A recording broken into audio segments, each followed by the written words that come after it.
श्री वाहिगुरु साहिब जी।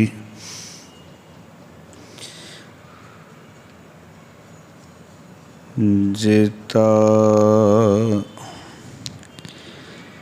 जियो पिंड सब तेरा,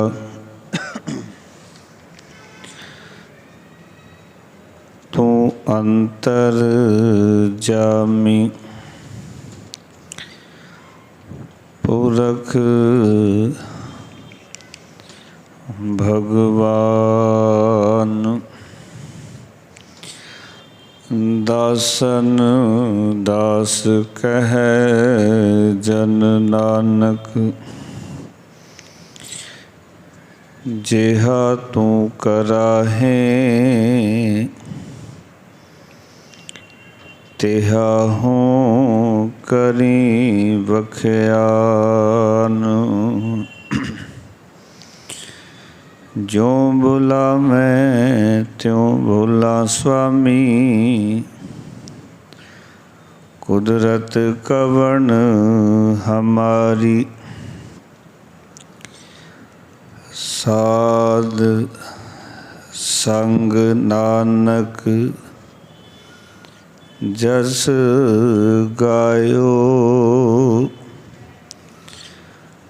जो प्रभ की अत प्यारी। सतनाम। धन वाहिगुरु साहिब जी।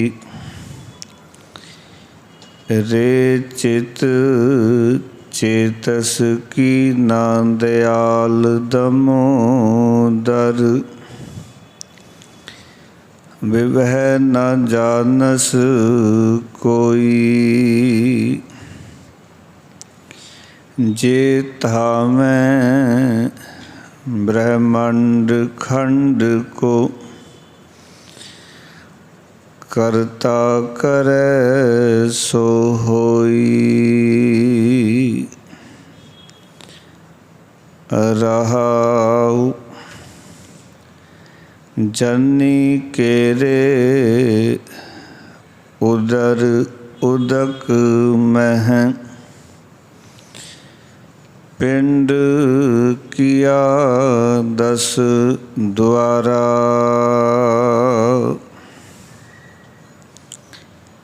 दे आहार अगन में राखै, ऐसा खसम हमारा। कुम्मी जल माहे तन तिस बहार, पंख खीर तिन नाही। पूरन परमानंद मनोहर, समझ देख मन माही। पाखंड कीट गुप्त होए रहता, ताचों मार्ग नाही। कह तन्ना पूरन ताहू को, मत रे जी डराही। पाखंड कीट गुप्त होए रहता, ताचो मार्ग नाही। कह तन्ना पूरन ताहू को, मत रे जी डराई।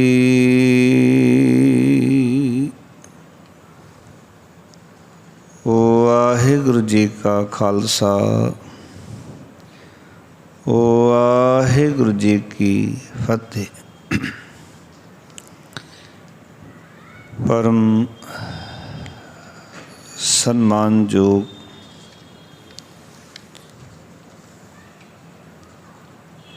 जुगों जुग अटल शब्द गुरु बाणी के बोहित तन तन श्री गुरु ग्रंथ साहब महाराज जी दी पावन पवित्र हजूरी विच जुड़ बैठे सतसंगी जनों, सतगुरां दी अपार कृपा सदका संध्या वेले भगतां दी उचारण कीती हुई अगमी बाणी दी विचार सरवण करन वास्ते असीं सारे गुरु घर दे विच इकत्तर होए हां।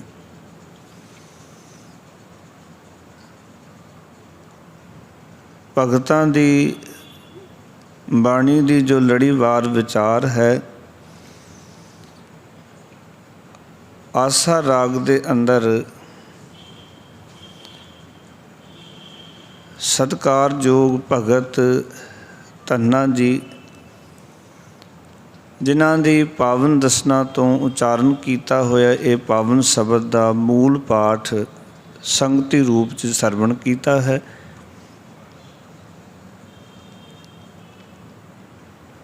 भगत धन्ना जी दे गुरु ग्रंथ साहब दे विच 3 शब्द हैं।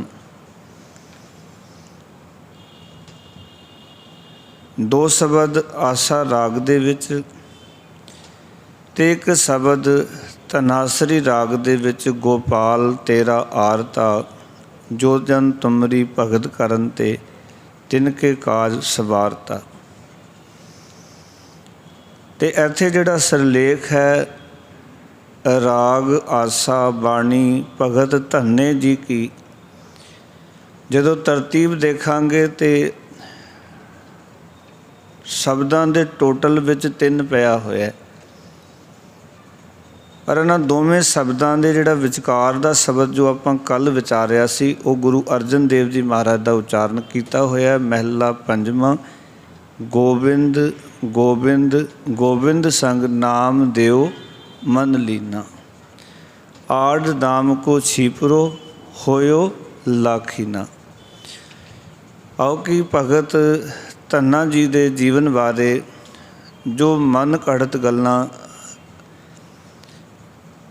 भगत माल ग्रंथ दे लिखारी नारायण दास ने लिखियां सन, जब वो गल्लां आम समाज विच प्रचलित सन, गुरु अर्जन देव जी महाराज ने अपना निर्णय दे दिता। जिहड़ी गल भगत धन्ना जी ने आखी सी कि मैनू रब की प्राप्ति किमें हुई है, धन धन पाया धरनी धर मिल जन संत समानिया। उन्होंने कहा सी गुरमुखां की संगत विचों संत जनां की संगत विचों रब दे प्यारियां की संगत विचों मैनू अकाल पुरख वाहिगुरु की प्राप्ति हुई। वो रब दे प्यारे किहड़े ने उन्हां दा जिक्र गुरु अर्जन देव जी ने कर दिता है, जिन्हां विचों सत्कारयोग भगत नामदेव जी, भगत कबीर साहब जी, भगत रविदास जी, भगत सैन जी। अज दे शब्द विच भगत धन्ना जी प्राणी माता नूं ये गल समझाना चाहुंदे ने कि जिस रब ने सानू संसार दे विच भेजिया है वो रब ही साडी संभाल करन वाला है। कई बारी मनुख संसार दे विच आके ये चिंता करदा है कि मेरे बाल परिवार दा की बनेगा, संसार विच मेरा की होवेगा, मैं जिंदगी किवें जीवांगा। बहुत सारियां चिंतावां झोरे मनुख अपनी जिंदगी दे अंदर इकट्ठे कर लैंदा है और चिंता दे विच जिंदगी जीउंदा है। ਕਈ ਮਨੁੱਖ ਇਸ ਕਰਕੇ ਸੰਸਾਰ ਦੇ ਵਿੱਚ ਦੌੜਦੇ ਫਿਰਦੇ ਹਨ ਕਿ ਮੈਂ ਬਹੁਤੀ ਮਾਇਆ ਇਕੱਠੀ ਕਰ ਲਵਾਂ, ਸੁਖੀ ਹੋ ਜਾਵਾਂਗਾ। ਪਰ ਸੁਖ ਤਾਂ ਹੀ ਮਿਲਣਾ ਜੇ ਅਕਾਲ ਪੁਰਖ ਵਾਹਿਗੁਰੂ ਕਿਰਪਾ ਕਰੇਗਾ। ਜੇ ਕੋਈ ਖੰਡਾਂ ਬ੍ਰਹਿਮੰਡਾਂ ਵਿੱਚ ਦੌੜਦਾ ਫਿਰੇ, ਹੋਣਾ ਉਹੀ ਹੈ ਜੋ ਮੇਰੇ ਪ੍ਰਭੂ ਨੇ ਕਰਨਾ। ਇਹ ਭਗਤ ਧੰਨਾ ਜੀ ਅੱਜ ਸਮਝਾ ਰਹੇ ਹਨ। ਆਓ ਪਿਆਰ ਵਾਲਿਓ, ਪਾਵਨ ਸ਼ਬਦ ਦੀ ਵਿਚਾਰ ਨਾਲ ਜੁੜੀਏ। ਮਨੋਬਿਰਤੀਆਂ ਸਾਰੇ ਇਕਾਗਰ ਕਰੋ ਜੀ। ਸਤਿਗੁਰਾਂ ਨੂੰ ਝੁਕਾਓ ਸੀਸ, ਲਵਾਓ ਆਪੋ ਆਪਣੀਆਂ ਹਾਜ਼ਰੀਆਂ। ਗੁਰ ਮੰਤਰ ਦੀ ਸਾਂਝ ਕਰੋ, ਆਖੋ ਜੀ ਸਤਨਾਮ ਸ੍ਰੀ ਵਾਹਿਗੁਰੂ। ਫਿਰ ਕਰੋ ਕਿਰਪਾ, ਸਤਨਾਮ ਸ੍ਰੀ ਵਾਹਿਗੁਰੂ।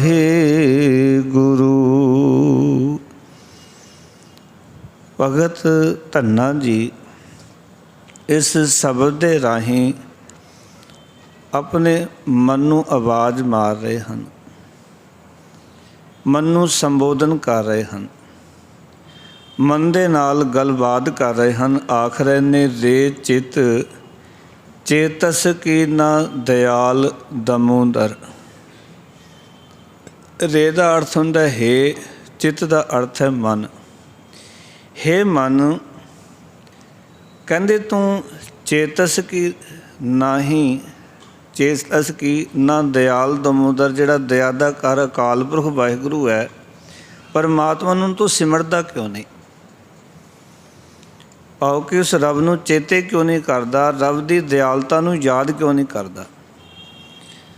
ਜਦੋਂ ਦਿਆਲ ਦਮੋਦਰ ਕਹਿ ਰਹੇ ਨੇ ਭਗਤ ਧੰਨਾ, ਜਿਸ ਦਾ ਅਰਥ ਹੈ ਕਿ ਉਸ ਦਮੋਦਰ ਪਰਮਾਤਮਾ ਦੀ ਦਿਆਲਤਾ ਨੂੰ ਚੇਤੇ ਕਿਉਂ ਨਹੀਂ ਕਰਦਾ ਕਿ ਉਹ ਕਿਤਨਾ ਦਿਆਲੂ ਹੈ, ਕਿਤਨਾ ਮਿਹਰਬਾਨ ਹੈ, ਕਿਵੇਂ ਸਾਰਿਆਂ 'ਤੇ ਦਇਆ ਕਰਦਾ ਹੈ, ਸਾਰਿਆਂ ਦੇ ਉੱਤੇ ਕਿਰਪਾ ਕਰਦਾ ਹੈ। ਉਸ ਮਾਲਕ ਦੀ ਦਿਆਲਤਾ ਨੂੰ ਚੇਤੇ ਕਰ। ਕਿਉਂਕਿ ਜੇ ਆਪਾਂ ਨੂੰ ਰੱਬ ਜੀ ਦੀ ਦਿਆਲਤਾ ਚੇਤੇ ਹੋ ਜਾਏ ਤਾਂ ਰੱਬ ਜੀ ਆਪਣੇ ਆਪ ਚੇਤੇ ਆ ਜਾਣਗੇ। ਆਓ ਕਿ ਜੋ ਕੁਛ ਰੱਬ ਦੇ ਰਿਹਾ ਹੈ, ਜੋ ਕੁਛ ਸਾਨੂੰ ਦਿਖਾਈ ਦੇ ਰਿਹਾ ਹੈ, ਰੱਬ ਦੀਆਂ ਦਾਤਾਂ, ਜੇ ਉਹਨਾਂ ਨੂੰ ਨੀਝ ਨਾਲ ਤੱਕੀਏ ਤਾਂ ਸਾਨੂੰ ਸਮਝ ਆਉਂਦੀ ਹੈ ਵੀ ਰੱਬ ਕਿੰਨਾ ਕੁ ਸਮਰੱਥ ਹੈ। ਤਾਂ ਹੀ ਮਹਾਰਾਜ ਕਹਿੰਦੇ ਨੇ ਕਿ ਮਿਹਰਬਾਨ ਸਾਹਿਬ, ਮਿਹਰਬਾਨ ਸਾਹਿਬ ਮੇਰਾ ਮਿਹਰਬਾਨ, ਜੇ ਇਸ ਸਗਲ ਕੋ ਦੇ ਦਾਨ, ਤੂੰ ਕਾਹੇ ਡੋਲੇ ਪ੍ਰਾਣੀਆਂ ਤੁਧ ਰਾਖੇਗਾ ਸਿਰਜਨਹਾਰ। ਜਿਨ ਪੈਦਾਇਸ਼ ਤੂੰ ਕੀਆ ਸੋਈ ਦੇ ਆਧਾਰ। ਪਰ ਸਾਡਾ ਮਨ ਇਸ ਕਰਕੇ ਚੇਤੇ ਨਹੀਂ ਕਰਦਾ ਕਿਉਂਕਿ ਸੰਸਾਰ ਦੇ ਵਿੱਚ ਆ ਕੇ ਸੋਚਦਾ ਹੈ ਕਿ ਮੈਨੂੰ ਸੰਸਾਰ ਦੇ ਵਿੱਚ ਰਿਜ਼ਕ ਕਿਵੇਂ ਪ੍ਰਾਪਤ ਹੋਏਗਾ, ਸੰਸਾਰ ਦੇ ਇਹ ਸਾਰੇ ਕਾਰਜ ਜੋ ਸਾਹਮਣੇ ਵੇਖਦਾ ਇਹ ਕਿਵੇਂ ਪੂਰੇ ਹੋਣਗੇ। ਇਹਨਾਂ ਵਿੱਚ ਐਸਾ ਉਲਝ ਜਾਂਦਾ ਹੈ ਮਨੁੱਖ ਕਿ ਉਸ ਰੱਬ ਜੀ ਨੂੰ ਚੇਤੇ ਹੀ ਨਹੀਂ ਕਰਦਾ, ਜਿਹੜਾ ਦਇਆ ਦਾ ਘਰ ਹੈ, ਜਿਹੜਾ ਦਇਆ ਦਾ ਸੁਮਾ ਅਕਾਲ ਪੁਰਖ ਵਾਹਿਗੁਰੂ ਹੈ। ਇਹ ਮਨ ਉਸ ਰੱਬ ਨੂੰ ਸਿਮਰਦਾ ਨਹੀਂ। ਇਸ ਕਰਕੇ ਭਗਤ ਧੰਨਾ ਜੀ ਮਨ ਨੂੰ ਸੰਬੋਧਨ ਕਰਕੇ ਕਹਿ ਰਹੇ ਨੇ। ਵੈਸੇ ਖਿਆਲ ਕਰਿਓ, ਸਾਰੀ ਬਾਣੀ ਹੀ ਗੁਰੂ ਗ੍ਰੰਥ ਸਾਹਿਬ ਜੀ ਦੀ ਮਨ ਨੂੰ ਸੰਬੋਧਨ ਹੈ, ਮਨ ਨੂੰ ਹੀ ਸਮਝਾਇਆ ਗਿਆ। ਕਿਉਂਕਿ ਮਨ ਸਮਝ ਗਿਆ ਤੇ ਇਸ ਤਨ ਨੇ ਆਪਣੇ ਆਪ ਸਮਝ ਜਾਣਾ। ਕਿਉਂਕਿ ਇਹ ਮਨ ਚੇਤੇ ਨਹੀਂ ਕਰਦਾ, ਇਹ ਰੱਬ ਨੂੰ ਛੱਡ ਕੇ, ਉਸਦੀ ਦਿਆਲਤਾ ਨੂੰ ਛੱਡ ਕੇ, ਦਇਆ ਦੇ ਘਰ ਪਰਮਾਤਮਾ ਦੇ ਸਿਮਰਨ ਨੂੰ ਛੱਡ ਕੇ ਨਾ ਸਾਡਾ ਮਨ ਨਾ ਹੋਰ ਆਸਾਂ ਲਾ ਕੇ ਰੱਖਦਾ ਹੈ। ਇਹ ਉਹਨੂੰ ਛੱਡ ਕੇ ਨਾ ਆਸ ਬੰਦਿਆਂ ਦੇ ਉੱਤੇ ਲਾਉਂਦਾ ਹੈ, ਸੰਸਾਰ ਦੇ ਵਿੱਚ ਆਸ ਲਾ ਲੈਂਦਾ ਵੀ ਸ਼ਾਇਦ ਇਹ ਕੰਮ ਇਸ ਬੰਦੇ ਨੇ ਪੂਰਾ ਕਰ ਦੇਣਾ, ਇਹ ਆਸ ਇਸ ਨੇ ਮੇਰੀ ਪੂਰੀ ਕਰ ਦੇਣੀ। ਤਾਂ ਹੀ ਤਾਂ ਸਤਿਗੁਰੂ ਜੀ ਨੇ ਬਾਣੀ 'ਚ ਲਿਖਿਆ ਕਿ ਮਾਨੁਖ ਕੀ ਟੇਕ ਬਿਰਥੀ ਸਭ ਜਾਨ, ਦੇਵਨ ਕੋ ਇੱਕ ਹੈ ਭਗਵਾਨ। ਦੇਣ ਵਾਲਾ ਇੱਕ ਅਕਾਲ ਪੁਰਖ ਵਾਹਿਗੁਰੂ ਹੈ।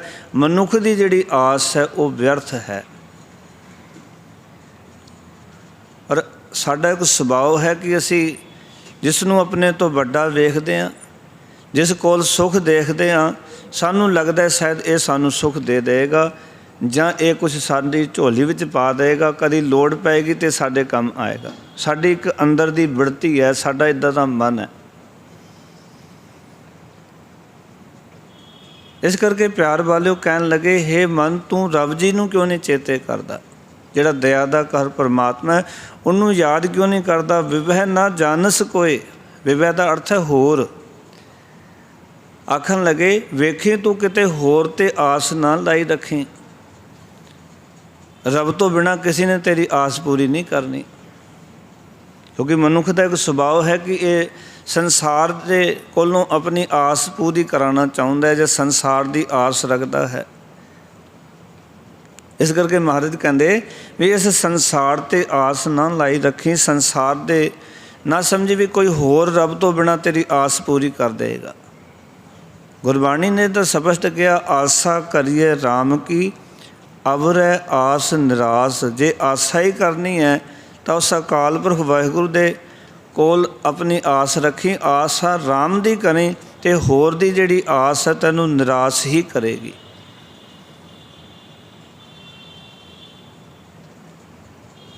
इस करके हे मना तू वेखी किते रब नूं छड़ के किसी होर दी आस ना लाई रखी। विवह ना जानस कोई, विवह का अर्थ है होर, रब तो बिना किसी होर नूं ना समझ नहीं।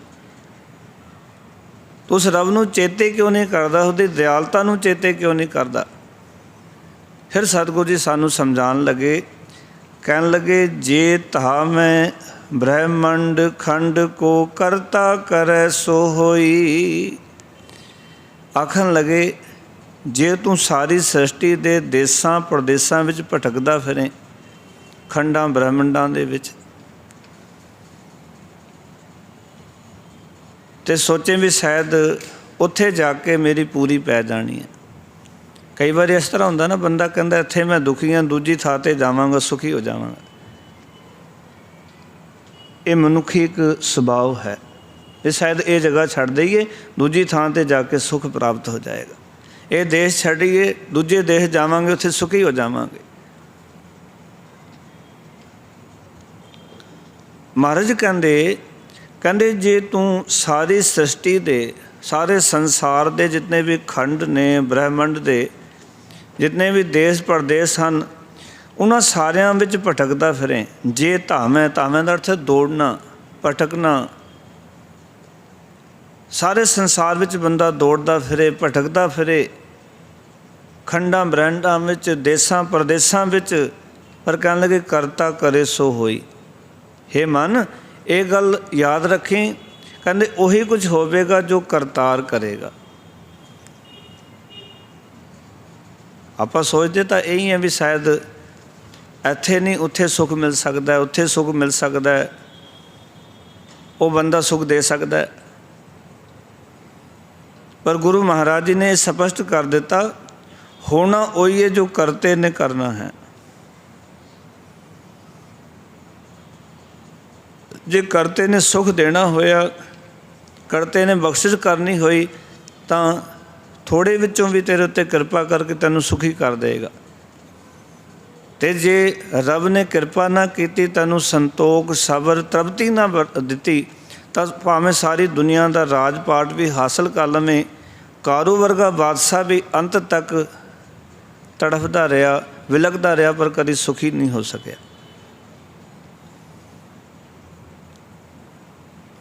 क्योंकि कई बार मनुख नूं भुलेखा पै जाता है। ये यूनान का बादशाह सी कारू, गुरु नानक पातशाह उसदे कोल गए, जिसने सूरज प्रकाश च लिखिया कि इसने बड़ा धन इकट्ठा किया, इत्थे तक कि उत्थे जदों बंदे मरदे सन तो उन्हां दी कबरां दे विच बंदे दे मुख विच एक सोने का सिक्का पा दिता जांदा सी मरन वेले। ते कारू बादशाह ने सारियां कबरां पटवा के वो सोने के सिक्के भी कढ़ा लए सन, भी शायद इस तरह जो मैं सुखी हो जावांगा, सारा धन मेरे कोल होएगा, मैं बड़ा सुखी होवांगा। मनुख नूं लगदा तो ये भी सारा धन मेरे कोल आ जाए, मैं कितना सुखी हो जावांगा। पर तृप्ति धन विच नहीं है, सुख धन विच नहीं है, कला कला धन खजाने इकट्ठे करन च नहीं है, दोस्त मित्र बनाने विच नहीं है, नाटक चेटक विच नहीं है। बड़े प्यारे बचन ने सतगुरु जी दे महाराज कहते ने ਕਹਿੰਦੇ ਸੁਖ ਨਾਹੀਂ ਬਹੁਤਾ ਧਨ ਖੱਟ ਹੈ। ਬੰਦੇ ਨੂੰ ਭੁਲੇਖਾ ਹੁੰਦਾ ਮੇਰੇ ਕੋਲ ਧਨ ਬਹੁਤਾ ਹੋਏਗਾ ਮੈਂ ਸੁਖੀ ਹੋ ਜਾਵਾਂਗਾ, ਬਹੁਤਾ ਧਨ ਇਕੱਠਾ ਕਰ ਲਵਾਂ ਪਹਿਲਾਂ, ਫਿਰ ਆਰਾਮ ਨਾਲ ਇਸ ਧਨ ਦੇ ਨਾਲ ਸੰਸਾਰ ਵਿੱਚ ਐਸਾ ਕਰਾਂਗਾ, ਆਨੰਦ ਲਵਾਂਗਾ, ਮੇਰੀ ਬੱਲੇ ਬੱਲੇ ਹੋ ਜਾਣੀ ਹੈ। ਮਹਾਰਾਜ ਬਾਣੀ 'ਚ ਲਿਖਦੇ ਨੇ, ਸੁਖ ਨਾਹੀਂ ਬਹੁਤਾ ਧਨ ਖਾਟੈ, ਸੁਖ ਨਾਹੀਂ ਪੇਖੇ ਨਿਤ ਨਾਟੈ। ਬਹੁਤਾ ਧਨ ਖੱਟ ਲੈਣਾ, ਉਸ ਦੇ ਵਿੱਚ ਵੀ ਸੁੱਖ ਨਹੀਂ ਹੈ। ਨਾਟਕ ਚੇਟਕਾਂ ਵਿੱਚ ਵੀ ਸਾਧੂ ਕਹਿੰਦੇ ਸੁੱਖ ਨਹੀਂ ਹੈ। ਸੁੱਖ ਨਾਹੀਂ ਬਹੁਤ ਦੇਸ਼ ਕਮਾਏ, ਬਹੁਤ ਸਾਰੇ ਦੇਸ਼ਾਂ ਦਾ ਰਾਜ ਪਾਟ ਹਾਸਲ ਕਰ ਲੈਣਾ, ਦੁਨੀਆ 'ਤੇ ਰਾਜ ਹਾਸਲ ਕਰ ਲੈਣਾ, ਵੀ ਸਾਰੀ ਦੁਨੀਆ ਜਿੱਤ ਲਵਾਂ, ਸਾਰੀ ਦੁਨੀਆ ਮੇਰੇ ਅੰਡਰ ਵਿੱਚ ਹੋਵੇ, ਮੈਂ ਸਾਰੀ ਦੁਨੀਆ ਦਾ ਰਾਜਾ ਹੋਵਾਂ। ਮਰ ਕਹਿੰਦੇ ਇਸ ਦੇ ਵਿੱਚ ਵੀ ਸੁੱਖ ਨਹੀਂ ਹੈ। ਫਿਰ ਮਹਾਰਾਜ ਸੁੱਖ ਕਿਤੇ? ਤੁਸੀਂ ਕਹਿੰਦੇ ਹੋ ਧਨ ਬਹੁਤਾ ਇਕੱਠਾ ਕਰਕੇ ਵੀ ਸੁੱਖ ਨਹੀਂ, ਨਾਟਕ ਚੇਟਕਾਂ ਵਿੱਚ ਵੀ ਸੁੱਖ ਨਹੀਂ, ਸਾਰੀ ਦੁਨੀਆ ਦਾ ਰਾਜ ਪਾਟ ਹਾਸਲ ਕਰਕੇ ਵੀ ਸੁੱਖ ਨਹੀਂ। ਅਤੇ ਮਹਾਰਾਜ ਕਹਿੰਦੇ ਸਰਬ ਸੁੱਖਾ ਹਰ ਹਰ ਗੁਣ ਗਾਏ। ਸਾਰੇ ਸੁੱਖ ਹੈ ਨਹੀਂ ਪਰਮਾਤਮਾ ਦੀ ਸਿਫਤ ਸਲਾਹ ਵਿੱਚ, ਵਾਹਿਗੁਰੂ ਦੀ ਵਡਿਆਈ ਵਿੱਚ, ਪਰ ਸਾਡਾ ਮਨ ਉਸ ਨੂੰ ਤਾਂ ਸਿਮਰਦਾ ਹੀ ਨਹੀਂ ਹੈ, ਉਸ ਨੂੰ ਤਾਂ ਚੇਤੇ ਹੀ ਨਹੀਂ ਕਰਦਾ ਜਿੱਥੋਂ ਸਾਰੇ ਸੁੱਖ ਮਿਲਦੇ ਨੇ, ਜਿਸ ਨਾਲ ਜੁੜ ਕੇ ਸੁੱਖ ਦੀ ਪ੍ਰਾਪਤੀ ਹੋਣੀ ਹੈ। ਇਹ ਹੋਰ ਭੁਲੇਖੇ ਵਿੱਚ ਜ਼ਿੰਦਗੀ ਜਿੰਦਾ ਹੈ। ਇਸ ਕਰਕੇ ਭਗਤ ਧੰਨਾ ਜੀ ਨੇ ਗੱਲ ਸਪਸ਼ਟ ਕਰ ਦਿੱਤੀ ਵੀ ਵੇਖੀ ਕਿਤੇ ਤੂੰ ਦੇਸਾਂ ਪ੍ਰਦੇਸਾਂ ਦੇ ਵਿੱਚ ਦੌੜਦਾ ਨਾ ਫਿਰੀ, ਵੀ ਸ਼ਾਇਦ ਮੈਂ ਸੰਸਾਰ ਦੇ ਜਗਤ ਦੇ ਸਾਰੇ ਦੇਸਾਂ ਦੇ ਵਿੱਚ ਘੁੰਮਦਾ ਫਿਰਦਾ ਹੋਇਆ ਸਾਰੀ ਸ੍ਰਿਸ਼ਟੀ ਵਿੱਚ ਮੈਂ ਕਿਸੇ ਹੋਰ ਥਾਂ 'ਤੇ ਜਾ ਕੇ ਸੁਖੀ ਹੋ ਜਾਵਾਂਗਾ, ਬਹੁਤਾ ਧਨ ਮੇਰੇ ਕੋਲ ਹੋਏਗਾ। ਮਰ ਕਹਿੰਦੇ ਹੋਣਾ ਉਹੀ ਹੈ ਜੋ ਕਰਤੇ ਨੇ ਕਰਨਾ ਹੈ। ਜੇ ਕਰਤੇ ਨੇ ਕਰਨਾ ਉਹੀ ਪ੍ਰਾਪਤ ਹੋਣਾ। ਇਹ ਮਨੁੱਖੀ ਹਾਲਤ ਹੈ ਕਿ ਕਈ ਵਾਰੀ ਇਹ ਕੁਛ ਪ੍ਰਾਪਤ ਕਰਕੇ ਨਾ ਪਿੱਛੇ ਅਸੀਂ ਸਰਵਣ ਕਰਕੇ ਆਏ ਕਿ ਹੰਕਾਰ ਕਰ ਲੈਣਾ, ਕਿਉਂਕਿ ਮਿੱਟੀ ਦਾ ਪੁਤਲਾ ਹੈ। ਇਹ ਨੱਚਦਾ ਟੱਪਦਾ ਖੁਸ਼ ਹੁੰਦਾ, ਸੰਸਾਰ ਦੀਆਂ ਵਸਤੂਆਂ ਪ੍ਰਾਪਤ ਕਰਕੇ ਕੁਛ ਪਾਉਂਦਾ, ਗਰਵ ਕਰਦਾ, ਮਾਇਆ ਚਲੀ ਜਾਂਦੀ, ਰੋਣਾ ਸ਼ੁਰੂ ਕਰ ਦਿੰਦਾ। ਉਹ ਚੱਲਣਾ ਸੰਸਾਰ ਵਿੱਚ ਇੱਦਾਂ ਹੀ ਹੈ।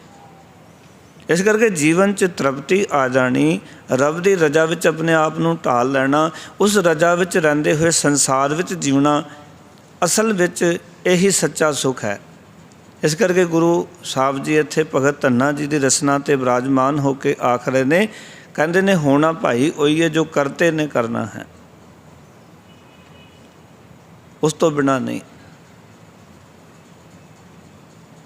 ਸਾਡੀ ਸਿਆਣਪਾਵਾਂ, ਚਲਾਕੀਆਂ, ਹੋਰ ਬਹੁਤ ਕੁਛ ਅਸੀਂ ਆਪਣੇ ਆਪ ਦੇ ਵਿੱਚ ਕਰਦੇ ਰਹਿੰਦੇ ਹਾਂ। ਉੱਥੇ ਚਤਰਾਈ ਸਿਆਣਪਾ ਕਿਤੇ ਕਾਮ ਨਾ ਆਈਆਂ, ਉੱਥੇ ਕਿਤੇ ਕੰਮ ਨਹੀਂ ਆਉਂਦੀਆਂ। ਭੁਲੇਖਾ ਹੋ ਸਕਦਾ ਬੰਦੇ ਦਾ। ਫਿਰ ਅਗਲੇ ਬਚਨ ਬੜੇ ਪਿਆਰ ਨਾਲ ਸਮਝਾ ਰਹੇ ਨੇ, ਤੂੰ ਰੱਬ ਨੂੰ ਚੇਤੇ ਕਰ, ਰੱਬ ਦੀਆਂ ਵਡਿਆਈਆਂ ਵੇਖ, ਉਸ ਰੱਬ ਨੇ ਜੋ ਕਰਨਾ ਉਹੀ ਹੋਣਾ। ਇਸ ਕਰਕੇ ਆਪਣੇ ਜੀਵਨ ਤੋਂ ਚਿੰਤਾ ਨਾ ਕਰਿਆ ਕਰ। ਬਹੁਤੇ ਲੋਕ ਨੇ ਜਿਹੜੇ ਕਹਿੰਦੇ ਬੱਚਿਆਂ ਦਾ ਕੀ ਬਣੇਗਾ, ਸਾਡਾ ਕੀ ਬਣੇਗਾ, ਪਤਾ ਨਹੀਂ ਕੀ ਹੋਏਗਾ।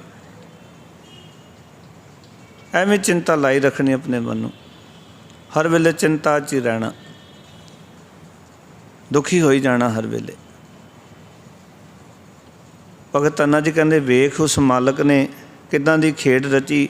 ਕਹਿੰਦੇ ਜਨਨੀ ਕੇਰੇ ਉਦਰ ਉਦਕ ਮਹਿ ਪਿੰਡ ਕੀਆ 10 ਦੁਆਰਾ। ਕਹਿੰਦੇ ਉਸ ਅਕਾਲ ਪੁਰਖ ਵਾਹਿਗੁਰੂ ਨੇ ਮਾਂ ਦੇ ਪੇਟ ਦੇ ਜਲ ਵਿੱਚ ਉਸ ਪ੍ਰਭੂ ਨੇ ਸਾਡਾ 10 ਸਰੋਤਾਂ ਵਾਲਾ ਇਹ ਸਰੀਰ ਬਣਾ ਦਿੱਤਾ, ਜਿਸ ਦੇ ਵਿੱਚ 9 ਦੁਆਰੇ ਪ੍ਰਗਟ ਕੀਏ, 10ਵਾਂ ਗੁਪਤ ਰਖਾਇਆ। ਉਸ ਵਾਹਿਗੁਰੂ ਨੇ ਕਿਰਪਾ ਕੀਤੀ, ਵਾਹਿਗੁਰੂ ਨੇ ਤਰਸ ਕੀਤਾ।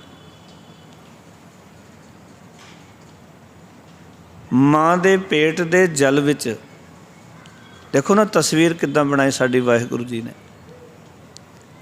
ਕਿੱਡਾ ਸੋਹਣਾ ਕਾਰੀਗਰ ਹੈ ਅਕਾਲ ਪੁਰਖ ਵਾਹਿਗੁਰੂ। ਕੋਈ ਜਲ ਦੇ ਉੱਤੇ ਤਸਵੀਰ ਬਣਾ ਸਕਦਾ ਜਿਵੇਂ ਰੱਬ ਨੇ ਸਾਡੀ ਤਸਵੀਰ ਜਲ ਦੇ ਉੱਤੇ ਬਣਾਈ, ਪਾਣੀ ਉੱਤੇ ਬਣਾਈ। ਮਾਂ ਦੇ ਪੇਟ ਵਿੱਚ ਮਾਂ ਦੇ ਜਲ ਨਾਲ, ਜਿਹਨੂੰ ਕਿ ਬਾਣੀ 'ਚ ਲਿਖਿਆ ਕਿ ਮਾਂ ਕੀ ਰਗਤ ਪਿਤਾ ਬਿੰਦ ਧਾਰਾ, इस दे नाल तेरा शरीर बनाया वाहिगुरू जी ने। माँ की जिहड़ी रगत है, वो जिहड़ा पानी है, उस पानी के उत्ते तेरी तस्वीर बनाई है रब जी ने, परमेश्वर ने। और तेरा ये 10 स्रोतां वाला शरीर वाहिगुरू परमेश्वर ने बना दिता।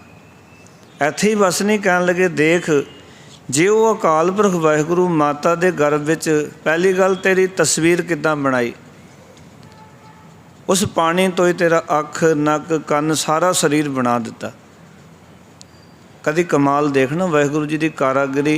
आपां कहंदे ना जदों बच्चा जन्म लैंदा है तो माँ दे उत्ते गया, पिता दे उत्ते गया, किड्डे कमाल की तस्वीर बनाई वाहिगुरू जी ने। बिल्कुल उदां दे नैन नक्श बना दिते, उदां दा ही बिल्कुल शरीर घड़ दिता है ना वाहिगुरू जी की कारागिरी।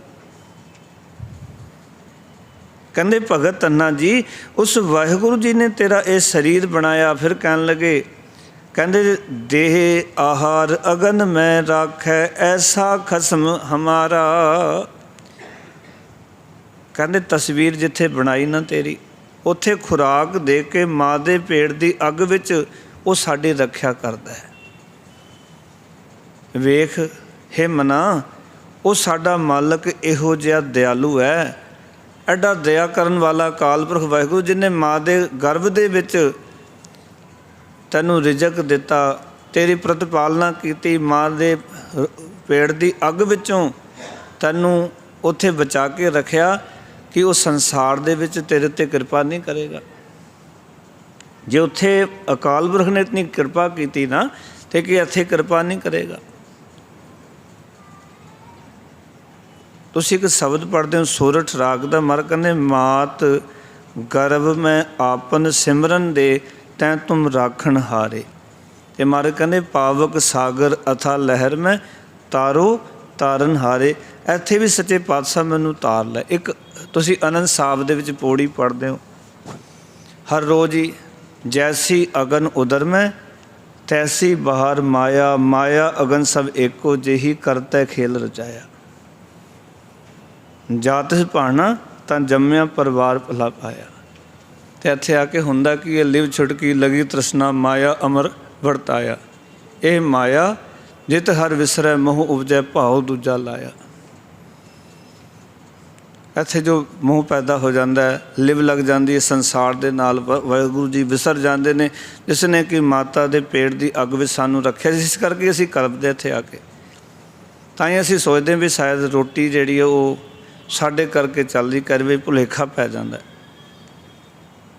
ये मनुख नूं बड़ा भुलेखा भी शायद प्रसादा मेरे करके चलता है, घर मेरे करके चलता है। मैं ना हुंदा तो ये घर नहीं सी हुंदा, इन्हां दे कदों दा बर्बाद हो जाना सी। कई बंदे कहंदे सुणीदे ने भी जे असीं ना होईए तो बच्चों नूं रोटी ना मिले। मस्कीन साहब एक गल कहंदे हुंदे सन कि तू मर के वेख देखदे घर चलदा कि नहीं चलदा। जिन्हां दे कोई नहीं हुंदा उन्हां दे भी घर चलदे, जिन्हां दे माँ नहीं प्यो नहीं उन्हां दे वो भी पलदे बच्चे। और कई बारी माँ प्यो भी उदां दा नहीं पाल सकते, जदों कि कई बार बच्चे अनाथ हो जाते होर वधिया पल जाते। ये मनुख नूं कई बारी भुलेखा हुंदा इस पानी दे बुलबुले नूं, भुलेखा ना सानू। भगत धन्ना जी कहते वेग तो सही उस अकाल पुरख वाहिगुरू जी ने खुराक दे के माँ के पेट की अग विच साडी रखिया की है। इहो जिहा साडा दयालु खसम है अकाल पुरख वाहिगुरू, इहो जिहा मालक है साडा।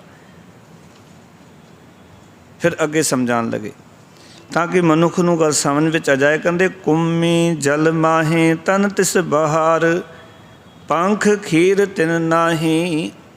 जिहड़ी कच्छू कुम्मी हुंदी है ना, वो पानी विच रहिंदी है, जल विच रहिंदी है, पर बच्चों नूं जन्म दिंदी है वो रेत दे उत्ते आके दिंदी है, पानी च नहीं दिंदी। रेत ते आके अपने बच्चों नूं जन्म दिंदी है, फिर पानी चली जाती जन्म दे के। सानू समझाउण वास्ते उदाहरण कितनी प्यारी लई। कहंदे कच्छू कुम्मी जल विच रहिंदी है, अपने बच्चों नूं जन्म दिंदी है। तन तिस बहार, तन दा अर्थ है उहदा शरीर, पाओ कि उहदे बच्चे। जिवें कि माँ कहंदी ना भी मैं अपना तन निचोड़ के तैनूं पालिया, तैनूं खुराक दिती, मैं अपनी स्वप्न तेरे करके अपनी बर्बाद की है भी मेरा बच्चा पल जाए। माँ की पूरी स्वप्न, माँ का पूरा रूप रंग ਉਹ ਆਪਣੇ ਬੱਚੇ ਦੇ ਉੱਤੇ ਲੁਟਾ ਦਿੰਦੀ ਹੈ, ਆਪਣੀ ਜਵਾਨੀ ਲੁਟਾ ਦਿੰਦੀ ਹੈ ਬੱਚੇ ਦੇ ਉੱਤੇ। ਕੱਛੂ ਕੁੰਮੀ ਜਿਹੜੀ ਉਹ ਜਲ ਵਿੱਚ ਰਹਿੰਦੀ ਹੈ, ਪਰ ਜਦੋਂ ਉਹ ਆਪਣਾ ਤਨ ਆਪਣੇ ਬੱਚੇ ਦਿੰਦੀ ਉਹ ਰੇਤ ਦੇ ਉੱਤੇ ਦਿੰਦੀ ਹੈ, ਔਰ ਬੱਚੇ ਦੇ ਕੇ ਨਾ ਫਿਰ ਕਹਿੰਦੇ ਪਾਣੀ ਚਲੀ ਜਾਂਦੀ ਹੈ।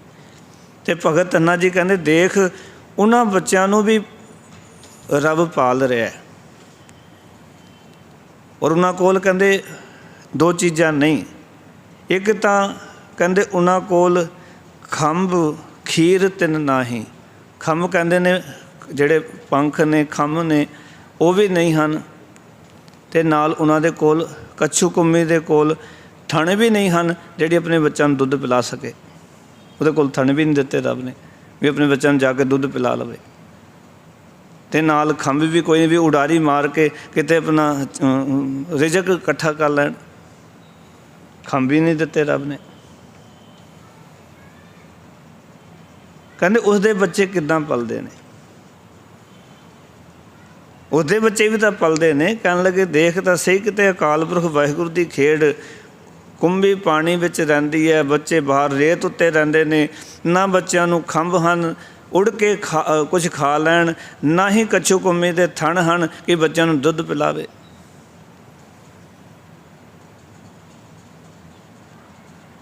ਅਗਲੀ ਪੰਕਤੀ 'ਚ ਕਹਿਣ ਲੱਗੇ ਪੂਰਨ ਪਰਮਾਨੰਦ ਮਨੋਹਰ ਸਮਝ ਦੇਖ ਮਨ ਮਾਹੀ। ਆਖਣ ਲੱਗੇ ਹੇ ਮੇਰੀ ਜਿੰਦੇ, ਕਹਿੰਦੇ ਹੇ ਮਨ ਵਿੱਚ ਵਿਚਾਰ ਕਰਕੇ ਵੇਖ ਕਿ ਉਹ ਸੁੰਦਰ ਸਰੂਪ ਪਰਮਾਨੰਦ ਪੂਰਨ ਸੁਆਮੀ ਪ੍ਰਭੂ ਉਹਨਾਂ ਦੀ ਵੀ ਪਾਲਣਾ ਕਰਦਾ ਹੈ। ਇੱਕ ਉਦਾਹਰਨ ਤੁਸੀਂ ਕਈ ਵਾਰੀ ਹੋਰ ਸੁਣਦੇ ਹੋ, ਰਹਿਰਾਸ ਸਾਹਿਬ ਦਾ ਜਦੋਂ ਪਾਠ ਹੁੰਦਾ ਹੈ ਨਾ, ਉੱਥੇ ਗੁਰੂ ਸਾਹਿਬ ਸਾਨੂੰ ਸਾਰਿਆਂ ਨੂੰ ਤਸੱਲੀ ਦਿੰਦੇ, ਜਿਹੜੇ ਲੋਕ ਚਿੰਤਾ ਕਰਦੇ ਨੇ, ਬੜੇ ਚਿੰਤਾ 'ਚ ਰਹਿੰਦੇ ਨੇ, ਗੁਰੂ ਸਾਹਿਬ ਜਿਹੜਾ ਰਹਿਰਾਸ ਸਾਹਿਬ ਦਾ ਪਾਠ ਕਰਦੇ ਸਿੱਖ ਹਰ ਰੋਜ਼ ਗੁਰੂ ਸਾਹਿਬ ਉਹਨੂੰ ਸਹਾਰਾ ਦਿੰਦੇ, ਸਿੱਖਾ ਚਿੰਤਾ ਨਾ ਕਰ। ਕਾਹੇ ਰੇ ਮਨ ਚਿਤ ਮੈਂ ਉਦਮ ਜਾਂ ਆਹਰ ਹਰ ਜਿਉ ਪਰਿਆ, ਸੈਲ ਪੱਥਰ ਮੈਂ ਜੰਤੁ ਪਾਏ ਤਾਕਾ ਰਿਜ਼ਕ ਆਗੇ ਕਰ ਧਰਿਆ। ਮੇਰੇ ਮਾਧੋ ਜੀ ਸਤਸੰਗਤ ਮਿਲੇ ਸੋ ਤਰਿਆ, ਗੁਰ ਪ੍ਰਸਾਦ ਪਰਮ ਪਦ ਪਾਇਆ, ਸੂਕੇ ਕਾਸ਼ਟ ਹਰਿਆ ਰਹਾਉ। ਮਰ ਕਹਿੰਦੇ ਜਨਨ ਪਿਤਾ ਲੋਕ ਸੁਧਵੰਤਾ, ਕੋਈ ਨਾ ਕਿਸ ਕੀ ਧਰਿਆ, ਸਿਰ ਸਿਰ ਰਿਜਕ ਸੰਵਾਹੇ ਠਾਕੁਰ ਕਾਹੇ ਮਨ ਉਹ ਕਰਿਆ, ਕਿਉਂ ਡਰ ਕਰਨਾ ਹੈ। ਅਗਲੇ ਉਦਾਹਰਨ ਦੇ ਕੇ ਕਹਿੰਦੇ ਊਡੇ ਊਡ ਆਵੈ ਸਹਿ ਕੋਸਾਂ, ਤਿਸ ਪਾਛੈ ਬਚਦੇ ਛਰਿਆ।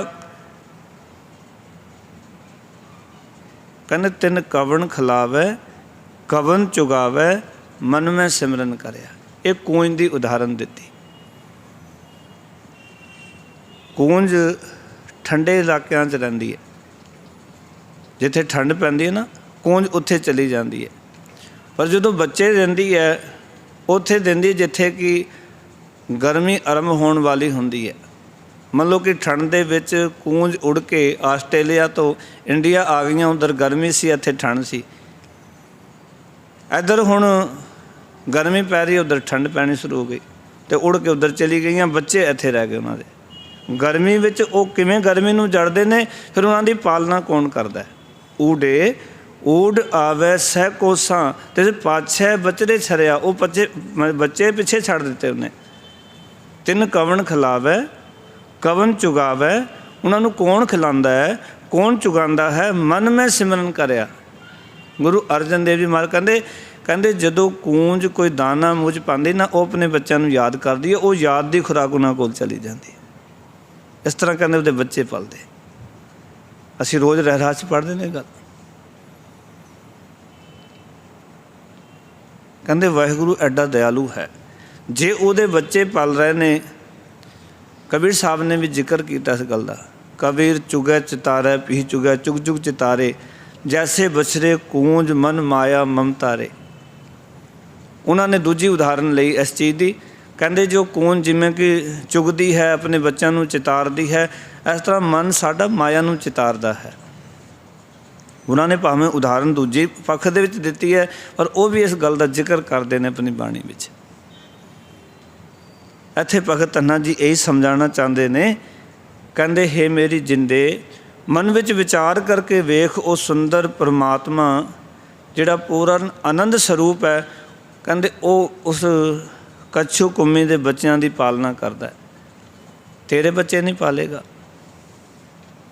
एक होर पंक्ति साडे नाल सांझी करां, असी अक्सर इस पंक्ति नूं पढ़दे हाँ।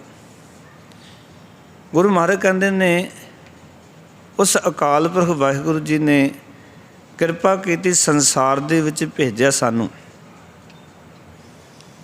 ते वो अकाल पुरख वाहिगुरू सारियां दे उत्ते किरपा करदा है, सारियां दे उत्ते तरस करदा है। ते गुरु साहब एक गल कहंदे, देख गुर बन तरण हरिया कीतिया नानक क्या मनुख। तू क्यों चिंता करदा है? गुरु ने परमात्मा ने तो जंगल दे सुके हुए तिनके हरे भरे कर दिते, हे मनुख तैनू क्यों नहीं हरा भरा करेगा, तेरे उत्ते क्यों नहीं कृपा करेगा। कई बार वेखो ना गर्मी पैंदी है, बिल्कुल घाह सुक जाता, सोचते हैं भी हुण मुड़ के नहीं जमना, बरसात होंदी फिर वो हरा भरा हो जाता है, फिर महाराज अकाल पुरख वाहिगुरू फिर जिंद पा दिंदा उहदे विच, फिर देखो तुसीं किस तरह वो हरा भरा पहले नालों भी सोहना हो जाता है। यह है वाहिगुरू जी की पालन की खेड, संसार दे विच जीवां नूं संभालन की खेड। फिर अगले वचन होर उदाहरण पक्षों दिते, कहण लगे पाखण कीट गुप्त होए रहता ताचो मार्ग नाही। कहंदे पत्थर विच कीड़ा लुकिया होया रहिंदा है, ताचो मार्ग नहीं। कहंदे पत्थर विचों बाहर जाण लई कोई राह नहीं है, पाओ कि चारे पासों पत्थर बंद है, अंदर रब ने कीड़े नूं जन्म दे दिता ते कीड़ा जिहड़ा उस पत्थर विच रहिंदा है। देखो ना वाहिगुरू जी की लीला, उत्थे ना ऑक्सीजन जा रही है, ना कोई रिजक जा रहा है, ना कोई पंछी है, पर उस कीड़े की भी अकाल पुरख वाहिगुरू प्रतिपालना कर रहा है, उसनूं भी पाल रहा है। पाखन कीट गुप्त होए रहता, कहंदे उत्थे कोई जाण दा रस्ता नहीं, कोई रिजक पहुँचाण दा रस्ता नहीं।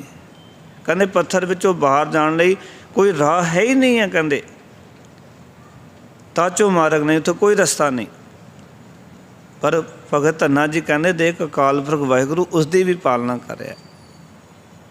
तो ये जिहड़ी पंक्ति है ना, इस पंक्ति की व्याख्या मैं सुनी एक बारी थाईलैंड गया, तो किसी परिवार ने जदों 47 दे विच पाकिस्तान तो उजड़े असी, उस वेले वो कहंदे सी थाईलैंड आ गए। उन्होंने एक गल सुनाई मैनू इस पंक्ति ते आधारित, ते मैं ये पंक्ति याद करके मन विच आ रहा सी, देखो रब किड्डा दयालु है।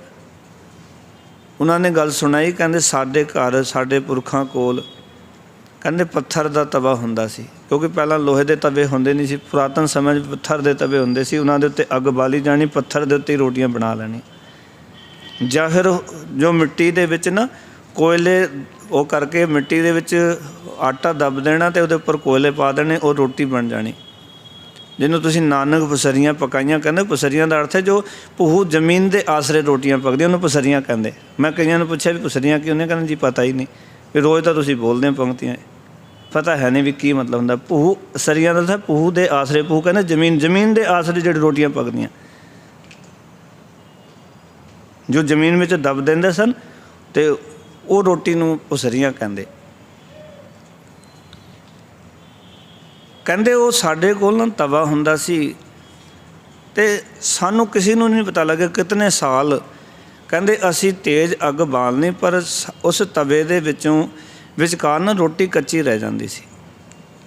असी कईयां नूं पुछया, कईयां ने कहा पता नहीं की गल, भी शायद अग दा सेक नहीं लगता होना, उत्थे जिथे रोटी कच्ची रह जाती अग दा सेक नहीं लगता होना। कहंदे असी बहुत अग बालनी, कहंदे रब ने सानू एक करिश्मा दिखाना सी, एक खेड दिखानी सी अपनी। कहंदे जदों असी उजड़े समान कुछ जो खड़ सकते सन, यतन किया खड़न का, कहंदे काली काली विच वो तवा टुट गया, तो उसदे विच एक कीड़ा सी जिथे रोटी पकदी नहीं सी। कहंदे साडी अखां चों कहंदे अथरू आ गए भी रब्बा ये कमाल की गल। असी कहंदे सन भी शायद अग नहीं पहुँचती, रोटी तां नहीं पकदी, पर यह की पता है भी कीड़े नूं ना तो तू सेक लगन दे रहा, तो कीड़े नूं किवें उत्थे पत्थर विच रिजक पहुँचा रहा। एडा दयालु अकाल पुरख वाहिगुरू है। ਤੁਸੀਂ ਪੜ੍ਹਦੇ ਹੋ, ਤਾਤੀ ਵਾਵ ਨਾ ਲੱਗੇ ਪਾਰਬਮ ਸਰਨਾਈ ਚੌਗਿਰਦ ਹਮਾਰਾ ਰਾਮਕਾਰ ਦੁੱਖ ਲਗੇ ਨਾ ਪਏ। ਉਹ ਦੁੱਖ ਨਹੀਂ ਦਿੰਦਾ ਜੇ ਉਸ ਦੇ ਨਾਲ ਜੁੜ ਜਾਈਏ। ਕਹਿੰਦੇ ਪੱਥਰ ਵਿੱਚ ਉਹ ਕੀੜੇ ਨੂੰ ਵੇਖ ਕੇ ਸਾਨੂੰ ਹਿੰਮਤ ਪਈ ਵੀ ਜਿੱਥੇ ਵੀ ਜਾਵਾਂਗੇ ਗੁਰੂ ਕਿਰਪਾ ਕਰੇਗਾ, ਤਰਸ ਕਰੇਗਾ, ਸਾਨੂੰ ਰਿਜ਼ਕ ਜ਼ਰੂਰ ਮਿਲ ਜਾਏਗਾ। ਬੜੀ ਚਿੰਤਾ ਸੀ ਵੀ ਅੱਗੇ ਜਾ ਕੇ ਸਾਡਾ ਬਣੇਗਾ ਕੀ। ਇੱਥੇ ਜ਼ਮੀਨਾਂ ਨੇ, ਜਾਇਦਾਦਾਂ ਨੇ, ਸੋਨਾ ਚਾਂਦੀ ਸਾਰੀ ਚੀਜ਼ਾਂ ਸਨ, ਪਰ ਕਹਿੰਦੇ ਇਸ ਕੀੜੇ ਨੇ ਸਾਰੇ ਟੱਬਰ ਨੂੰ ਗੱਲ ਦਰਸਾਤੀ ਵੀ ਰਿਜ਼ਕ ਜੇ ਇਸ ਕੀੜੇ ਨੂੰ ਉਸ ਤਵੇ ਵਿੱਚ ਬੈਠੇ ਹੋਏ ਪੱਥਰ ਦੇ ਉੱਥੇ ਤੱਤੀ ਵਾਹ ਨਹੀਂ ਲੱਗਣ ਦੇ ਰਿਹਾ, ਉੱਥੇ ਵੀ ਖੁਰਾਕ ਦੇ ਰਿਹਾ, ਤੇ ਸਾਨੂੰ ਵਾਹਿਗੁਰੂ ਕਿਉਂ ਨਹੀਂ ਖੁਰਾਕ ਦੇਗਾ, ਕਿਉਂ ਨਹੀਂ ਸਾਡਾ ਬਾਂਹ ਫੜੇਗਾ ਵਾਹਿਗੁਰੂ। ਉਹਨਾਂ ਨੇ ਮੈਨੂੰ ਗੱਲ ਸੁਣਾਈ, ਮੈਨੂੰ ਇਹ ਸ਼ਬਦ ਚੇਤੇ ਸੀ ਅਤੇ ਇਹ ਗੱਲ ਮੇਰੇ ਜ਼ਿਹਨ 'ਚ ਅੰਦਰ ਚਲੀ ਗਈ ਵੀ ਵਾਹਿਗੁਰੂ ਕਿੱਡਾ ਤੂੰ ਦਿਆਲੂ ਹੈ। ਬਾਕੀ ਸੱਚੀ ਬੜਾ ਦਿਆਲੂ ਹੈ ਅਕਾਲ ਪੁਰਖ ਵਾਹਿਗੁਰੂ। ਕਿਤੇ ਆਪਾਂ ਉਸ ਦੇ ਬਣ ਜਾਈਏ, ਉਹਦੇ ਭਰੋਸੇ ਆਪਣੇ ਜੀਵਨ ਨੂੰ ਜੀਣਾ ਸ਼ੁਰੂ ਕਰ ਦਈਏ। ਅਸੀਂ ਤਾਂ ਜ਼ਿੰਦਗੀ ਪੂਰੀ ਆਪਣੇ ਤਾਣ ਮਾਣ ਵਿੱਚ ਹੀ ਜਿਉਂਦੇ ਹਾਂ, ਆਪਣੇ ਹੰਕਾਰ 'ਚ ਹੀ ਜਿਉਂਦੇ, ਮੈਂ ਕਰ ਰਿਹਾ। ਰੱਬ ਦਾ ਭਰੋਸਾ ਤਾਂ ਘੱਟ ਹੀ ਨਾ ਸਾਨੂੰ। ਗੁਰੂ ਸਾਹਿਬ ਤਾਂ ਸਪਸ਼ਟ ਕਹਿੰਦੇ ਨੇ ਕਿ ਨਾ ਕਰ ਚਿੰਤਾ ਹੈ ਕਰਤੇ, ਹਰ ਦੇਵੈ ਜਲ ਥਲ ਜਨਤਾ ਸਭ ਤੈ, ਅਚਿੰਤ ਦਾਨ ਦੇ ਪ੍ਰਭ ਮੇਰਾ, ਵਿੱਚ ਪਾਥਰ ਕੀਟ ਪਖਾਣੀ ਹੈ। ਪੱਥਰਾਂ ਵਿੱਚ ਕੀੜੇ ਪੈਦਾ ਕਰਕੇ ਉਹਨਾਂ ਨੂੰ ਵੀ ਰਿਜ਼ਕ ਦੇ ਰਿਹਾ,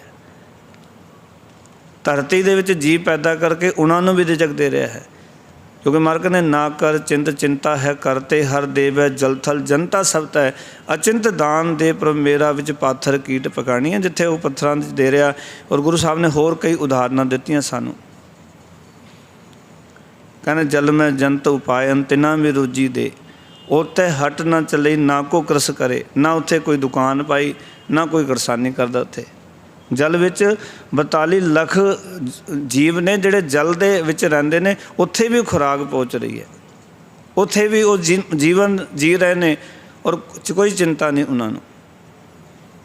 ਨਾ ਕੋਈ ਦੁਕਾਨ ਲੱਗੀ ਹੋਈ, ਨਾ ਉੱਥੇ ਕੋਈ ਜੋ ਕਿਰਸਾਨੀ ਕਰਦਾ। 42 ਲੱਖ ਜੀ ਜਲ ਵਿੱਚ ਰਹਿ ਕੇ, 42 ਲੱਖ ਜੀ ਜਲਮੈ ਹੋਤੇ, ਜਿਹੜੇ ਜਲ 'ਚ ਰਹਿੰਦੇ ਨੇ ਉਹਨਾਂ ਨੂੰ ਵੀ ਖੁਰਾਕ ਮਿਲ ਰਹੀ ਹੈ। ਇਸ ਕਰਕੇ ਭਗਤ ਧੰਨਾ ਜੀ ਲਾਸਟ ਪੰਕਤੀ 'ਚ ਇੱਕ ਵਿਚਾਰ ਦੇ ਵਿੱਚ ਸਮਝਾਉਣ ਲੱਗੇ। ਕਹਿੰਦੇ ਕਹਿ ਧੰਨਾ ਪੂਰਨ ਤਾਹੂ ਕੋ, ਮਤ ਰੇ ਜੀ ਡਰਾਈ। ਆਖਣ ਲੱਗੇ, ਕਹਿੰਦੇ ਨੇ ਉਹ ਪਰਮਾਤਮਾ ਜਿਹੜਾ ਨਾ, ਪਰਿਪੂਰਨ ਪਰਮਾਤਮਾ ਸਾਰਿਆਂ ਦੀ ਪਾਲਣਾ ਕਰਦਾ ਹੈ। ਧੰਨਾ ਆਖਦਾ ਹੈ, ਹੇ ਮੇਰੀ ਜਿੰਦੇ ਤੂੰ ਵੀ ਨਾ ਡਰਿਆ ਕਰ। ਜੇ ਵਾਹਿਗੁਰੂ ਜੀ ਸਭ ਥਾਂ 'ਤੇ ਪੂਰਨ ਹੈ, ਸਾਰਿਆਂ ਦੀ ਪਾਲਣਾ ਕਰ ਰਹੇ ਨੇ, ਅਤੇ ਸਭਨਾਂ ਦੀ ਪਾਲਣਾ ਕਰਨ ਵਾਲਾ ਅਕਾਲ ਪੁਰਖ ਵਾਹਿਗੁਰੂ ਕਹਿ ਧੰਨਾ ਆਖਦਾ ਹੈ ਪੂਰਨ ਤਾਹੂ ਕੋ, ਉਹ ਪਰਮਾਤਮਾ ਪੂਰਨ ਹੈ। ਮਤ ਰੇ ਜੀ ਡਰਾਈ, ਹੈ ਮੇਰੀ ਜਿੰਦੇ ਤੂੰ ਵੀ ਨਾ ਡਰਿਆ ਕਰ। ਇੱਕ ਵਾਰੀ ਉਚਾਰਨ ਕਰੋ ਸਤਨਾਮ। ਤੂੰ ਵੀ ਨਾ ਘਬਰਾਇਆ ਕਰ ਵੀ ਬਣਨਾ ਕੀ ਹੈ। ਰਿਜ਼ਕ ਦੀ ਚਿੰਤਾ ਨਾ ਕਰਿਆ ਕਰ। ਚਿੰਤਾ ਕਰ ਕਿ ਅੱਜ ਮੇਰੇ ਕੋਲੋਂ ਨਿਤਨੇਮ ਨਹੀਂ ਹੋਇਆ, ਚਿੰਤਾ ਕਰ ਮੈਂ ਗੁਰਦੁਆਰੇ ਨਹੀਂ ਆ ਸਕਿਆ, ਚਿੰਤਾ ਕਰ ਮੈਂ ਉਸ ਵਾਹਿਗੁਰੂ ਦਾ ਧੰਨਵਾਦੀ ਨਹੀਂ ਹੋ ਸਕਿਆ। ਇਹ ਚਿੰਤਾ ਕਰਿਆ ਕਰ, ਇਹ ਚਿੰਤਾ ਰੱਖ ਜੀਵਨ ਦੇ ਵਿੱਚ। ਆਪਣੇ ਮਨ 'ਚ ਇਹ ਗੱਲਾਂ ਦੁਹਰਾਇਆ ਕਰ ਕਿ ਗੋਬਿੰਦ ਹਮ ਐਸੇ ਅਪਰਾਧੀ, ਜਿਨ ਪ੍ਰਭ ਜੀਓ ਪਿੰਡ ਥਾ ਦੀਆ, ਤਿਨ ਕੀ ਭਾਉ ਭਗਤ ਨਾ ਸਾਧੀ। ਕਿੱਦਾਂ ਦੇ ਅਪਰਾਧੀਆਂ ਜਿਸ ਪਰਮਾਤਮਾ ਨੇ ਸਭ ਕੁਝ ਦਿੱਤਾ, ਉਹਦੀ ਪ੍ਰੇਮਾ ਭਗਤੀ ਨਹੀਂ ਕੀਤੀ। ਸਗੋਂ ਪੂਰੀ ਜ਼ਿੰਦਗੀ ਪਰਧਨ ਪਰਤੀ ਨਿੰਦਾ, ਪਰ ਅਪਵਾਦ ਨਾ ਛੁਟੈ, ਆਵਾ ਗੋਣ ਹੋਤ ਹੈ ਫੁਨ ਇਹ ਪ੍ਰਸੰਗ ਨਾ ਟੁੱਟੇ। ਅਸੀਂ ਤਾਂ ਹੋਰ ਪਾਸੇ ਤੁਰੇ ਹੋਏ ਜ਼ਿੰਦਗੀ ਭਰ, ਦੂਜਾ ਪਾਸਾ ਹੀ ਲੈ ਕੇ ਤੁਰੀ ਜਾਂਦੇ। ਇਸ ਕਰਕੇ ਚਿੰਤਾ ਇਸ ਗੱਲ ਦੀ ਕਰੀਏ ਕਿ ਮੈਂ ਜੀਵਨ ਵਿੱਚ ਉਸ ਰੱਬ ਦਾ ਧੰਨਵਾਦੀ ਕਿਉਂ ਨਹੀਂ ਹੋ ਸਕਿਆ, ਵਾਹਿਗੁਰੂ ਦਾ ਸ਼ੁਕਰਾਨਾ ਕਿਉਂ ਨਹੀਂ ਕਰਦਾ।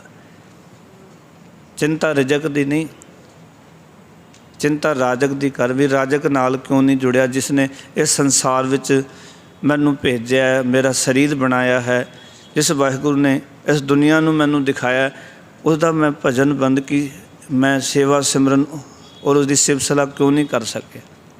ਹਰ ਰੋਜ਼ ਆਨੰਦ ਸਾਹਿਬ 'ਚ ਪੜ੍ਹਦੇ ਹੋ, ਮਾਰ ਕਹਿੰਦੇ ਏ ਸਰੀਰਾ ਮੇਰਿਆ ਇਸ ਜਗ ਮੈਂ ਆਏ ਕਹਿ, ਕਿਆ ਤੁਧ ਕਰਮ ਕਮਾਇਆ, ਕਿ ਕਰਮ ਕਮਾਇਆ ਤੁਧ ਸਰੀਰਾ, ਜਾ ਤੂੰ ਜਗ ਮੈਂ ਆਇਆ, ਜਿਨ ਹਰ ਤੇਰਾ ਰਚਨ ਰਚਿਆ, ਸੋ ਹਰ ਮਨ ਨਾ ਵਸਾਇਆ। ਤੂੰ ਮਨ 'ਚ ਉਹਨੂੰ ਵਸਾਇਆ ਹੀ ਨਹੀਂ, ਮਨ ਦੇ ਵਿੱਚੋਂ ਵਿਸਾਰ ਕੇ ਜ਼ਿੰਦਗੀ ਜਿੰਦਾ ਰਿਹਾ। ਇਸ ਕਰਕੇ ਉਹਨੂੰ ਯਾਦ ਕਰੀਏ, ਉਹੀ ਸਭ ਕੁਝ ਕਰਨ ਵਾਲਾ ਹੈ। ਅਸੀਂ ਕੁਝ ਨਹੀਂ ਕਰ ਰਹੇ। ਜੇ ਉਹ ਦੇगा ਤਾਂ ਹੀ ਸੁੱਖ ਮਿਲਣਾ ਹੈ। ਦੁਨੀਆ ਦਾ ਜਿੰਨਾ ਮਰਜ਼ੀ ਧਨ ਇਕੱਠਾ ਕਰ ਲਈਏ, ਜੇ ਉਹ ਸੁੱਖ ਨਹੀਂ ਦੇਗਾ ਤਾਂ ਸੁੱਖ ਦੀ ਪ੍ਰਾਪਤੀ ਨਹੀਂ ਹੋਣੀ। ਮੈਂ ਇੱਕ ਗਾਥਾ ਪੜ੍ਹ ਰਿਹਾ ਸੀ ਕਿ ਇੱਕ ਬੰਦਾ ਨਗਰ ਵਿੱਚ ਬੜਾ ਕੰਗਾਲ ਸੀ। ਨਗਰ ਦੇ ਬੰਦਿਆਂ ਨੇ ਕਹਿੰਦੇ ਕੁਝ ਪੈਸੇ ਇਕੱਠੇ ਕੀਤੇ, ਉਹਦੇ ਰਿਜ਼ਕ ਦਾ ਪ੍ਰਬੰਧ ਕਰ ਦਿੱਤਾ, ਰਾਜਕ ਨੇ ਫਿਰ ਖੋਹ ਲਿਆ। ਉਹਦੇ ਮਕਾਨ ਦਾ ਪ੍ਰਬੰਧ ਕਰ ਦਿੱਤਾ, ਉਹ ਵੀ ਰਾਜਕ ਨੇ ਖੋਹ ਲਿਆ। ਪਿੰਡ ਦੇ ਲੋਕ ਕਹਿਣ ਅਸੀਂ ਇਹਨੂੰ ਸੁੱਖ ਦੇਣਾ, ਪਰਮਾਤਮਾ ਕਹਿੰਦਾ ਤੁਸੀਂ ਜਿੰਨੇ ਮਰਜ਼ੀ ਯਤਨ ਕਰੋ, ਇਹਨੂੰ ਸੁੱਖ ਦੀ ਪ੍ਰਾਪਤੀ ਕੋਈ ਨਹੀਂ ਹੋਣੀ।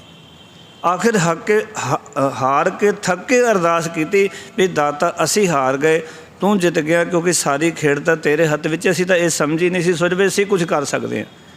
ਇਹ ਬੰਦੇ ਦਾ ਭੁਲੇਖਾ ਹੁੰਦਾ ਨਾ, ਵੈਸੇ ਕਿਸੇ ਨੂੰ ਸੁਖੀ ਕਰ ਸਕਦੇ ਹਾਂ, ਕਿਸੇ ਨੂੰ ਕੁਝ ਦੇ ਸਕਦੇ ਹਾਂ, ਅਸੀਂ ਇਹ ਕਰ ਸਕਦੇ। ਜੇ ਰੱਬ ਦੇਗਾ ਤਾਂ ਹੀ ਗੱਲ ਬਣਨੀ ਹੈ। ਜੇ ਰੱਬ ਨੇ ਕਿਰਪਾ ਕਰਨੀ ਤਾਂ ਜੀਵਨ ਸਫਲਾ ਹੋਣਾ, ਤਾਂ ਜੀਵਨ ਵਿੱਚ ਆਨੰਦ ਦੀ ਅਤੇ ਸੁੱਖ ਦੀ ਪ੍ਰਾਪਤੀ ਹੋਣੀ ਹੈ। ਸਾਰਾ ਸੰਸਾਰ ਦੇਣ ਦਾ ਯਤਨ ਕਰੇ ਅਤੇ ਰੱਬ ਜੇ ਆਪਣਾ ਹੱਥ ਸਿਰ 'ਤੇ ਉਠਾ ਲਵੇ ਤਾਂ ਅਸੀਂ ਸੁਖੀ ਨਹੀਂ ਹੋ ਸਕਦੇ। ਅਤੇ ਸਾਰਾ ਸੰਸਾਰ ਖੋਣ ਦਾ ਯਤਨ ਕਰਦੇ ਪਿਆਰ ਵਾਲਿਓ, ਪਰ ਰੱਬ ਆਪਣਾ ਮਿਹਰ ਦਾ ਹੱਥ ਰੱਖ ਦੇਵੇ ਤਾਂ ਸੱਚ ਜਾਣਨਾ। ਹਰ ਰੋਜ਼ ਇਹ ਬਚਨ ਪੜ੍ਹਦੇ ਹੋ, ਕਹਿ ਕੇ ਸਮਾਪਤੀ ਕਰਾਂ। ਆਖਣ ਵਾਲਾ ਕਿਆ ਵਿਚਾਰਾ, ਸਿਫਤੀ ਭਰੇ ਤੇਰੇ ਭੰਡਾਰਾ, ਜਿਸ ਤੂੰ ਦੇहें ਤਿਸੈ ਕਿਆ ਚਾਰਾ। ਨਾਨਕ ਸੱਚ ਸਵਾਰਨ ਹਾਰਾ। ਜਿਹਨੂੰ ਦੇਣ ਵਾਲਾ ਦਾਤਾ ਬਣ ਜਾਏ ਨਾ, ਸਾਰਾ ਸੰਸਾਰ ਰੋਕਣ ਦਾ ਯਤਨ ਕਰੇ, ਕੋਈ ਰੁਕਾਵਟ ਪਾਉਣ ਦਾ ਵੀ ਯਤਨ ਕਰੇ, ਉਹਨਾਂ ਦੇ ਰੁਕਾਵਟ ਪਾਇਆ ਵੀ ਰੁਕਾਵਟ ਨਹੀਂ, ਕਿਉਂਕਿ ਦੇਣ ਵਾਲਾ ਦਾਤਾ ਹੈ। ਜਦੋਂ ਮਿਹਰ ਦੇ ਘਰ 'ਚ ਆਉਂਦਾ ਨਾ, ਫਿਰ ਕਿਤੇ ਜੀਵਨ ਸਫਲਾ ਹੁੰਦਾ। ਇਤਨੇ ਬਚਨ ਪਾਵਨ ਸ਼ਬਦ ਦੇ ਰਾਹੀਂ ਪ੍ਰਵਾਨ ਕਰਨੇ। ਆਪਣੇ ਮਨ ਨੂੰ ਜ਼ਰੂਰ ਆਖਿਆ ਕਰੋ ਕਿ ਇਹ ਮਨ ਦਇਆ ਦੇ ਘਰ ਪਰਮਾਤਮਾ ਨੂੰ ਤੂੰ ਕਿਉਂ ਨਹੀਂ ਸਿਮਰਦਾ, ਸਿਮਰਿਆ ਕਰ। ਆਪਣੇ ਮਨ ਨੂੰ ਰੋਜ਼ ਸੰਬੋਧਨ ਕਰੀਏ, ਰੋਜ਼ ਸਮਝਾਈਏ। ਕਿਸੇ ਦਿਨ ਗੱਲ ਮਨ ਦੇ ਵਿੱਚ ਲੱਗ ਗਈ, ਇਹ ਬੰਦਗੀ ਵਾਲੇ ਪਾਸੇ ਚੱਲ ਪਿਆ, ਫਿਰ ਸਾਡਾ ਜੀਵਨ ਸਫਲਾ ਹੈ। ਸੋ ਇਸ ਤਰ੍ਹਾਂ ਭਗਤ ਧੰਨਾ ਜੀ ਨੇ ਸ਼ਬਦ ਦੇ ਰਾਹੀਂ ਸਾਨੂੰ ਗੁਰਮਤਿ ਦੀ ਵਿਚਾਰਧਾਰਾ ਦ੍ਰਿੜ ਕਰਾ ਕੇ ਸਾਨੂੰ ਸੰਸਾਰ ਦੀਆਂ ਸਾਰੀਆਂ ਚਿੰਤਾਵਾਂ ਤੋਂ ਦੂਰ ਰਹਿਣ ਦੀ ਪ੍ਰੇਰਨਾ ਕੀਤੀ ਹੈ, ਅਤੇ ਉਸ ਮਾਲਕ ਨੂੰ ਚੇਤੇ ਕਰਨ ਵਾਸਤੇ ਇਸ ਸ਼ਬਦ ਦੇ ਵਿੱਚ ਆਪਣੇ ਪਾਵਨ ਸ਼ਬਦਾਂ ਰਾਹੀਂ ਸਾਨੂੰ ਪ੍ਰੇਰਨਾ ਕਰ ਰਹੇ ਹਨ। ਸੋ ਗੁਰੂ ਮਹਾਰਾਜ ਕਿਰਪਾ ਕਰਨ। ਸਰਬਤ ਮਾਈ ਭਾਈ ਆਪ ਸਰਬਤ ਸੰਗਤਾਂ ਦੇ ਸਤਿਗੁਰ ਆਪਣਾ ਮਿਹਰ ਦਾ ਹੱਥ ਰੱਖਣ, ਚੜ੍ਹਦੀਆਂ ਕਲਾ ਬਖਸ਼ਿਸ਼ ਕਰਨ। ਇਤਨੇ ਕੋ ਬਚਨ ਪ੍ਰਵਾਨ ਕਰ ਲੈਣੇ ਜੀ। ਫਤਿਹ ਦੀ ਸਾਨ ਕਰੋ, ਆਖੋ ਜੀ ਵਾਹਿਗੁਰੂ ਜੀ ਕਾ ਖਾਲਸਾ, ਵਾਹਿਗੁਰੂ ਜੀ ਕੀ ਫਤਿਹ।